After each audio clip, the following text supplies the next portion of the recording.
अस्सलाम वालेकुम। मेरी तरफ से सब देखने वालों को रमज़ान का तीसरा अशरा बहुत बहुत मुबारक हो। मैं आज आप लोगों के साथ समोसे की रेसिपी शेयर करने जा रही हूँ। और ये देख लें कि मैं कौन सा मैदा यूज़ कर रही हूँ। ये मैंने लिडल मार्केट से ख़रीदा था। ये लिडल की कंपनी है और वाइसन मील इसको कहते हैं डॉइच में।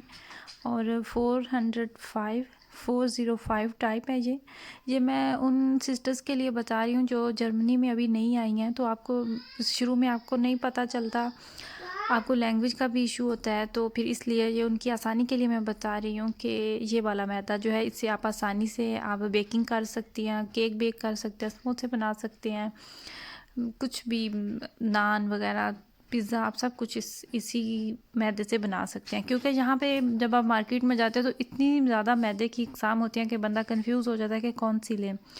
जी यहाँ पे मैंने मैदा लिया, उसके अंदर मैंने नमक डाला है और उसके बाद मैंने ज़ीरा डाला है। तो इसको मैं मिक्स कर लूँगी पहले और फिर इसके अंदर मैं ऑयल डालूँगी। अच्छा, ऑयल जो है इसका बहुत से लोगों को आइडिया नहीं होता, हमें पता नहीं चलता कि ऑयल हम मैदे में कितना डालें।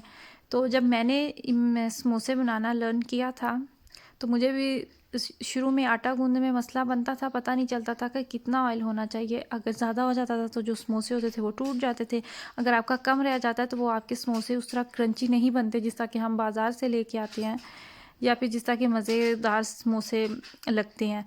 तो इसका मैंने ऐसे आइडिया लगाया था कि आपने जितना आपने मैदा लिया ना, आपने उसके अंदर ऑयल डालना है और जब आप ऑयल डालेंगे आपने मैदे को इस तरह हाथों की मदद से बहुत अच्छे तरह से मसल लेना है। तो जब सारा आपका जो मैदा है वो आपको लगता है कि सारे मैदे में थोड़ा थोड़ा ऑयल हो चुका है, मतलब थोड़ा थोड़ा मैदा जो है उसका कलर भी चेंज हो जाता है ऑयल डालने से, तो फिर आपको आइडिया हो जाता है कि अब इसको मज़ीद ऑयल की ज़रूरत नहीं है। आपने ज़्यादा भी नहीं डालना होता और कम भी नहीं रखना होता। तो फिर आपने इसको नीम गर्म पानी से आपने इसको गूंद लेना होता है। जब हम ऑयल डाल के मैदे को मसलते हैं हाथों से, तो आप जितना अच्छे से ऑयल को मैदे के अंदर इस तरह हाथों की मदद से करेंगे तो उतने ही क्रंची आपके समोसे बनते हैं और बड़ा अच्छा आपका आटा जो है वो आप गूंथते हैं। और जितनी आप आटे पे मेहनत करते हैं आपके समोसे उतने ही मज़ेदार बनते हैं। अगर आपने अब मैदे को गूंद के, ज़ाहिर सी बात है आपने इसको थोड़ा टाइम देना होता है, आपने रख देना होता है। देखिए इस तरह मैदा होना चाहिए आपका, ना ज़्यादा सख्त और ना ही ज़्यादा पतला होना चाहिए। अगर ये होता है कि अगर आपने मैदे को थोड़ा सा आपने पतला रखा है, आपने सख्त नहीं आटा गूंदा, तो जब आप समोसे बनाते हैं तो आप जब उसकी रोटी बेलते हैं तो उसके लिए आपको साथ साथ ही उसके समोसे जो हैं वो फिल करना पड़ते हैं, क्योंकि वरना फिर वो ख़राब हो जाती है। अगर सख्त आपने मैदा गूंदा है, आटा उसका रखा है, तो फिर आप जब उसको बेलते हैं वो आपको बेलने में मुश्किल होती है, लेकिन उसमें बाद अगर आप उसको बेल के रखते हैं आपका जब दिल चाहे तो आप उसको समोसे की आप उसको शेप दे सकते हैं, वो ख़राब नहीं होता। अच्छा जी, ये मैं धनिया डाला और मैं यहाँ पे आपके साथ ये भी शेयर करूँ कि मैं अक्सर जगह पे ना मैंने रीड किया था, लेकिन मैंने ख़ुद भी ट्राई नहीं किया कि वैसे तो आपको पता है धनिया पड़ा पड़ा ख़राब हो जाता है, और पाकिस्तान में जो रहने वाले हैं उन्हें इस बात की वैल्यू नहीं होती जो हकीकत है, क्योंकि वहाँ पे बड़ी आसानी से सब्ज़ी के साथ आप जब भी जाते हैं आपको धनिया मिल जाता है। लेकिन जो हम देसी लोग बाहर रहते हैं तो हमें इस चीज़ की होती है कि हम उस खुशबू को मिस करते हैं और हमें मिलता भी नहीं है यहाँ पे। हाँ, तो हमने फिर धनिया को फ्रीज़ करना होता है। तो बर्तन में किसी में आप धनिया वॉश करके, काटने से पहले आपने वॉश करना है, वॉश करके आप धनिया को काट के किसी बर्तन में रख के ऊपर आपने उसके एक टिश्यू पेपर जो है वो आपने रख देना है। तो यकीन करें धनिए को कितने भी दिन गुजर जाएं फ्रीज़ आपने कर देना, बिल्कुल धनिया कलर नहीं चेंज करता और स्मेल आप यकीन करें, अभी मैंने डाला था तो कितना टाइम बाद में भी मेरे हाथों से भी स्मेल आती रही है, इतने वो उसका फ्रेश कलर रहता है। तो समोसों की फिलिंग के लिए मैंने चने लिए हैं, आलू लिए, बॉयल करके मैंने रखे हुए थे, और उसमें मैंने नमक डाला है, मिर्चें डाली हैं, हल्दी डाली है, सूखा धनिया, ज़ीरा। तो आप अपनी मर्ज़ी के हिसाब से भी आप बना सकते हैं। तो उसको मैंने मैश करके साइड पे रख लिया।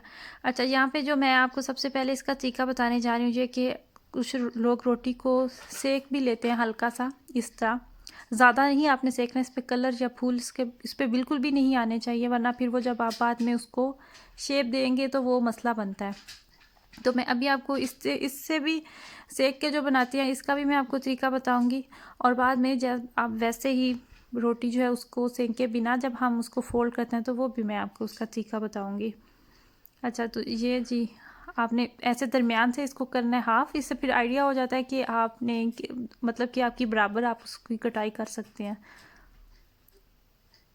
ये बड़ी आसान सी इसकी ट्रिक्स हैं। कोई भी चीज़ जब पहली दफ़ा बनाते हैं या जब आप नया नया स्टार्ट करते हैं तो ज़ाहिर सी बात है आपको मुश्किल लगता है। और समोसे जो हैं ये फ़ोल्ड करना, ये भी शुरू में तो बहुत मुश्किल लगता है, लेकिन खैर इतना मुश्किल काम ये बिल्कुल भी नहीं है। एक दफ़ा जब आप कर लेते हैं तो फिर आपको खुद ही आइडिया हो जाता है। इस तरीके से आप, ये जो मैं इसके ऊपर पेस्ट लगा रही हूँ, मैंने मैदे में पानी मिक्स करके रखा हुआ है ताकि ये अच्छे से चिपक जाए। लेकिन जब आप एक काम 2-3 दफ़ा करते हैं तो आपको वो करना आ जाता है। कुकिंग बिल्कुल भी मुश्किल नहीं है, बिल्कुल भी नहीं। जो लड़कियां शादी से पहले डरती हैं या जो नया नया किचन संभालती हैं तो उन्हें ज़ाहिर सी बात है कोई भी काम खैर करने से पहले ज़रूर मुश्किल लगता है, चाहे वो वज़न कम करना हो या फिर कुकिंग में आना हो या फिर आपने कोई भी काम शुरू किया है, जैसे कि ब्लॉगिंग कह लें आप।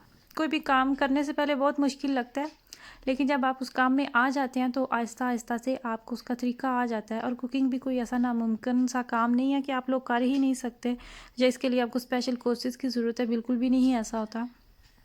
अच्छा जी, तो ये मैंने नॉर्मल रोटी ली है बेल के, इसको मैंने सेका नहीं है। तो इससे आपने ये जो हम पाकिस्तान में जो हम वैसे बनाते हैं, बड़ा समोसे जैसे बनाते हैं, वो आपने बिल्कुल दरमियान से हाफ़ करना है, उसको आपने ज़्यादा नहीं कट करना उस। तो इस तरह आप इसको भी फिल कर सकते हैं। अभी मैं वॉइस ओवर कर रही हूँ, मेरे पास मेरा छोटा बेटा बैठ के खेल रहा है, उसकी भी खिलौनों की आवाज़ें आपको आ रही होंगी। हाँ जी, इस तरीके से आप इस तरह भी समोसे को फोल्ड कर सकते हैं। और ये जो छोटे समोसे हैं, ये देखें, ये 3 तरीके से मैंने समोसे को फोल्ड किया है।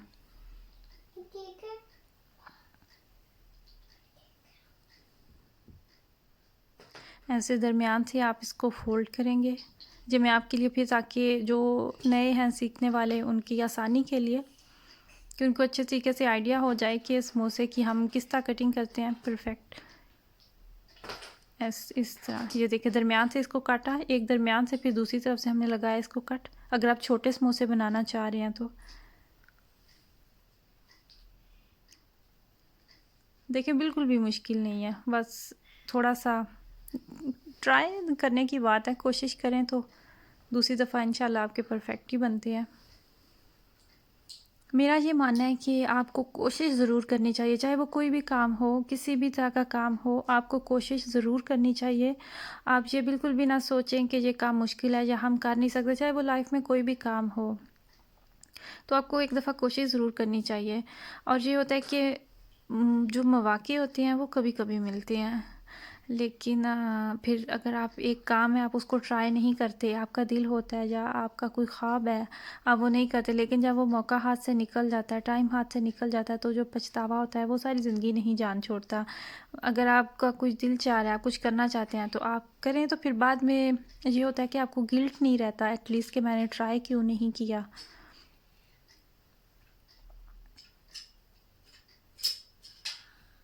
इससे आप इसको फोल्ड कर लेंगे। देखिए बहुत आसान है, ज़रा भी मुश्किल नहीं है। मैंने भी सारी कुकिंग जो है, सब कुछ बनाना अपनी शादी के बाद ही सीखा है।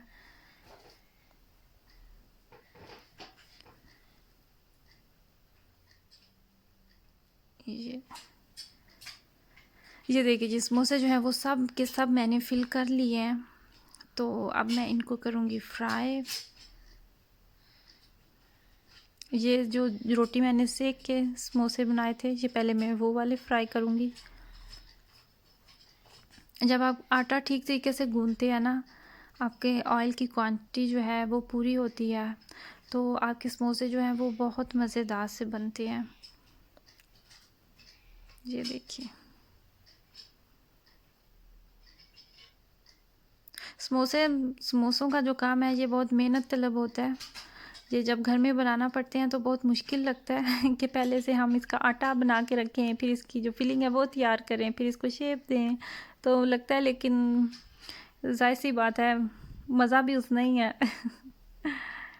ये लास्ट में बड़ा समोसा जो मैंने आपको बताया था, कि जो नॉर्मली हम बाज़ार से लेके आते हैं बड़े समोसे। मैंने कोशिश किया कि मैं आप लोगों के साथ आसान से आसान समोसे फ़ोल्ड करने की ट्रिक्स जो हैं वो शेयर करूं, क्योंकि समोसा फ़ोल्ड करते हुए बहुत मसला बनता है। बहुत सी सिस्टर्स को, मुझे ख़ुद बहुत बनता था। तो उम्मीद है कि आप लोगों को पसंद आएगी और आपको समझ भी आ चुकी होगी। तो दुआ में याद रखिएगा। वीडियो का टाइम जो है वो ख़त्म हो गया है। इंशाल्लाह